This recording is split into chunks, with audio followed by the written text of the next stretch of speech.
λίγο αμήχανος μετά το διβάνισμα του Κώστα. Συνάδελφοι, γιατί έτσι αισθάνομαι ακόμα, οι συναδέλφοι, έχουν υποθεί πάρα πολλά. Εμείς που ζούμε την επαγγελματική εκπαίδευση εδώ και πολλά χρόνια, έχουμε υποστεί, έχουμε ακούσει, έχουμε δυσκολευτεί, έχουμε αντιμετωπίσει προκαταλήψεις, αλλά τα σχολεία μας υπάρχουν ακόμα, είναι καλά σχολεία. Εκείνη η δυσκολία που έχουμε να πείσουμε την κοινωνία για την αλήθεια αυτής της διαπίστωσης, είμαι βέβαιος ότι πολύ σύντομα θα το έχουμε καταφέρει και αυτό. Ξέρετε, υφιστάμεθα πολύ σκληρή κριτική και καλώς.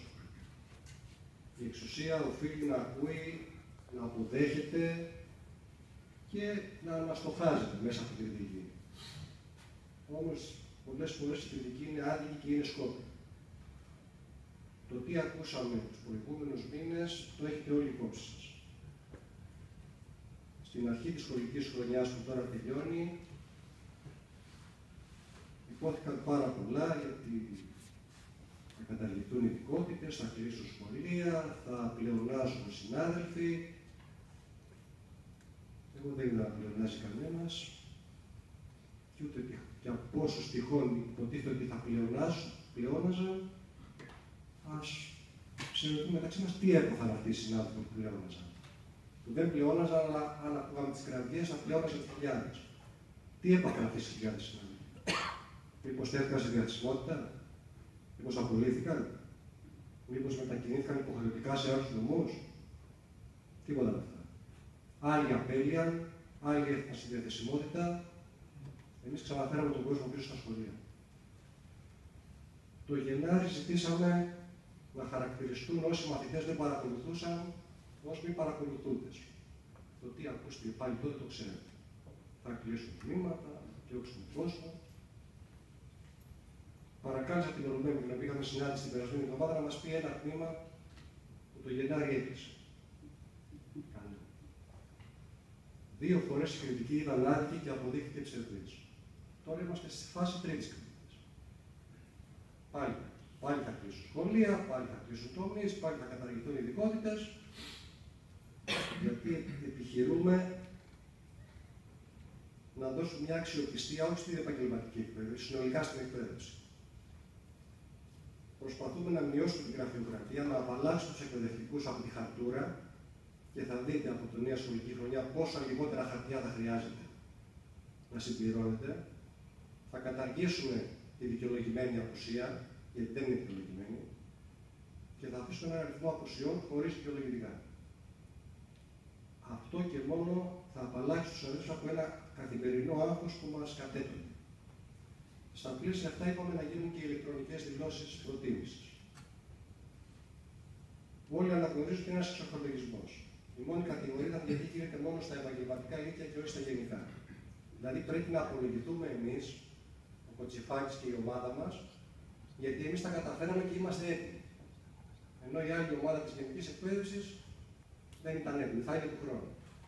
Να απολογηθούμε δηλαδή εμείς επειδή κάναμε τη δουλειά μας σωστά και έγκαιρα. Και όχι οι άλλοι που δεν την έκαναν. Αυτό είναι παράλογο. Για να διασκεδάσω τους φόβους συνάδελφοι, σας λέω ότι οι ηλεκτρονικές δηλώσεις μέχρι πριν από λίγο που φύγαμε από τη δουλειά έχουν ξεπεράσει κάτι προηγούμενο. Ήταν 55.000 πριν από λίγο. Θα ξεπεράσουμε κατά πολύ τις εγγραφές που είχαμε πέρσι, να είστε βέβαιοι.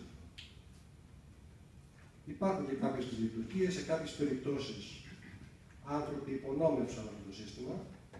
Κατάλαβαν όμως ότι είναι προς το συμφέρον όλων μας να περπατήσει και σας βεβαιώνω ότι θα περπατήσει και όποια ανησυχία ειλικρινής θα διασκεδαστεί, όποια ήταν κακόπιστη, δεν μπορούμε να κάνουμε τίποτα.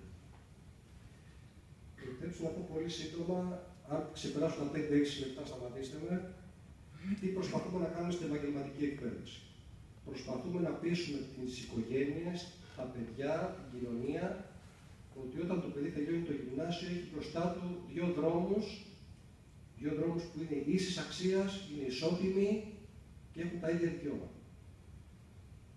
Αυτό δεν είναι καθόλου εύκολο, το ξέρετε. Κουβαλάει η ελληνική κοινωνία νοοτροπίες δεκαετιών. Το παιδί πρέπει να σπουδάσει, το παιδί πρέπει να γίνει επιστήμονας, οι καλοί μαθητές θα πάνε από εκεί και οι λεγόμενοι κακοί θα έρθουν από εδώ. Αυτό πρέπει να σπάσει και θα σπάσει.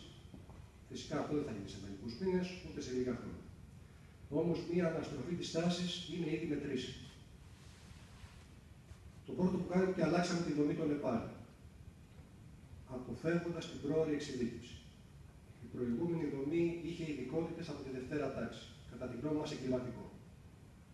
Το σχολείο μας είναι λύκειο. Βεβαίως θα βγάζει επαγγελματίες, αλλά όχι μόνο επαγγελματίες. Βγάζουμε και ανθρώπους, βγάζουμε πολίτες. Λέμε το απολυτήριο μας είναι ισότιμο του γενικού, άρα οφείλει και να είναι.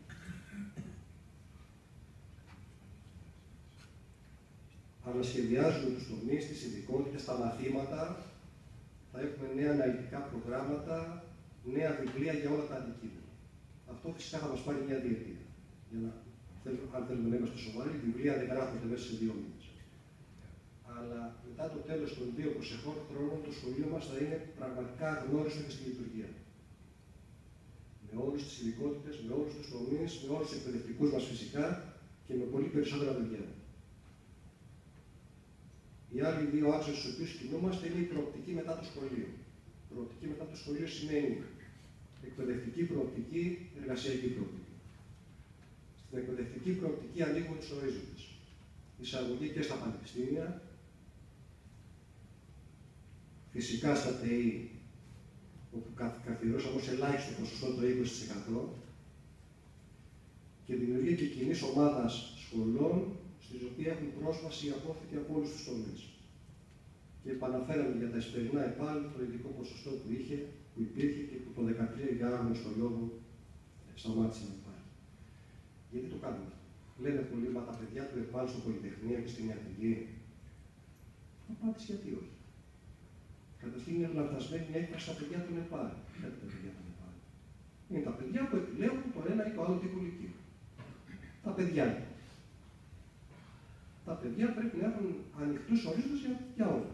Βεβαίως, ένα παιδί εδώ έρχεται κατά κανόνα για να αποκτήσει μια προεπαγγελματική κατάρτιση. Γιατί να φτάσει στα 17 του και να πει: άλλαξε εγώ, τώρα πάω στο Πολυτεχνείο. Έκανα λάθος εδώ που ήρθα, πρέπει να γυρίσω πίσω. Να μην το πει. Ναι, και από εδώ θα πάω στο Πολυτεχνείο και όπου θέλεις θα πας. Αυτή είναι η μία λογική, ότι όλοι οι δρόμοι είναι ανοιχτοί. Και ο άλλος άκρας στον οποίο δουλέψαμε πολύ είναι η εργασιακή προοπτική. Υλοποιούμε αποθέτως την τάξη μαθητείας, στο μεταλλικιακό έτος. Και τι δεν ακούστηκε, αυτό τα ξέρετε πολύ καλύτερα από μένα. Απλήρωτη εργασία, ανασφάλιστη εργασία, φθηνό εργατικό δυναμικό για τους εργοδότες και άλλα τέτοια που τα τελώσαμε ακριβή.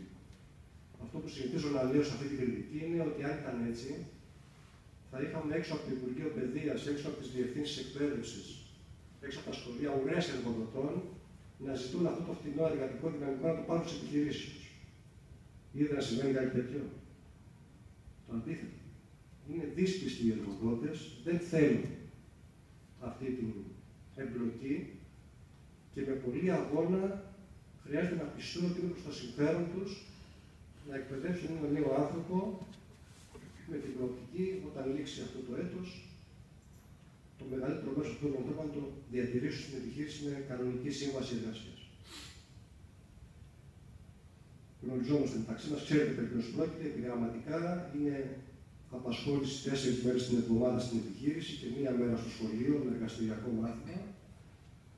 Υπό την εποπτεία του σχολείου δεν παρατάμε τα παιδιά μας στο έλεος του καθενός, με πρόγραμμα σπουδών, με αμοιβή, με κανονική ασφάλιση, συντάξιμα χρόνια, που μετράει ως προϋπηρεσία, όπου χρειάζεται για την άδεια άσκηση επαγγέλματος και που οδηγεί μετά από πιστοποίηση στο επίπεδο 5 του εθνικού πλαισίου προσόντων. Καμία σχέση δηλαδή με όσα μας κατηγορούσαν. Και η καλύτερη απάντηση σε αυτό είναι αυτή που δίνουν τα ίδια τα παιδιά που συμμετέχουν στο πρόγραμμα τώρα που μιλάμε. Είναι 1.200 παιδιά σε όλη τη χώρα.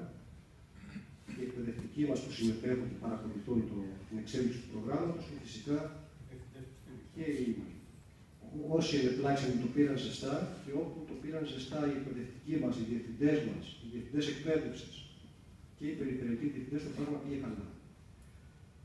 Τώρα που ξεπεράστηκαν τα πρώτα εμπόδια και είδαμε πώς περπατάει και τι πρέπει να διορθώσουμε. Είμαστε βέβαιοι ότι από τον προσεχή Σεπτέμβριο-Οκτώβριο θα έχουμε πολλές χιλιάδες θέσεις και στο δημόσιο τομέα με τον οποίο είμαστε σε συνεχή επαφή, αλλά και στον ιδιωτικό τομέα. Και σε το κομμάτι αυτό αναλογεί και σε εσάς μεγαλύτερο βάρος, ενώ για εσάς που ξέρετε την τοπική οικονομία, την αγορά και μπορείτε εύκολα να προσεγγίσετε τις επιχειρήσεις. Εμείς κάνουμε επαφές με τα επιμελητήρια και σε πολλές περιπτώσεις έχουμε καλή επικοινωνία και πείθονται ότι είναι προς το συμφέρον τους να συμμετάσχουν στο πρόγραμμα. Αυτά προσπαθούμε να κάνουμε.